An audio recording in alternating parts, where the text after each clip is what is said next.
अल्हम्दुलिल्लाह अभी 9 दिन से ज्यादा की कैद तन्हाई के बाद राजनपुर जेल से निकला हूं और मैं आपको बताऊं कि इस पूरे अरसे के अंदर जो चीज सबसे ज्यादा जिससे मेरा जो है दिल गर्म हुआ है वो अपने तरीके इंसाफ के कारकुनान को देखकर। जब वहां से हम चले हैं खुद अपनी मर्जी से अपनी आजादी को छोड़कर मुल्क के लिए कुर्बानी देने के लिए वैन के अंदर बैठे हुए 12 घंटे का हमारा सर नहीं, पहले तो वहां पे कोट लखपत जेल के अंदर सुबह को ओहो जो नारेबाजी, कौन बचाएगा पाकिस्तान, ऐसे लग रहा था कि क्रिकेट स्टेडियम में बैठे हैं, जेल की कोठरी में नहीं बांधना है। उसके बाद 12 घंटे मेरे साथ हम कैदी वैन में राजनपुर आए, जहां पे बीच में रुकने का कोई मौका नहीं, खाने को कुछ नहीं मिला।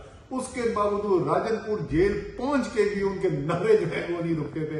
इसी तरीके से बंद यहां पर सुबह से लेके शाम तक नारेबाजी, इतना जोश, इतना वलवला।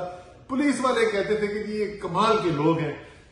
जिस तरीके के ये कारकुन हैं और इमरान खान जैसा लीडर हो और कौम जिस तरीके से साथ आके खड़ी हो गई है, इस मुल्क की हकीकी आजादी को अब कोई रोक ही नहीं सकता। जो मर्जी कोशिश करनी है कर लो, ये मुल्क हकीकी तौर पर आजाद होने जा रहा है। ये 22 करोड़ का पाकिस्तान बनने जा रहा है। यहां पर बंद कमरों के फैसले खत्म होने जा रहे हैं, अवाम के फैसले होने जा रहे हैं।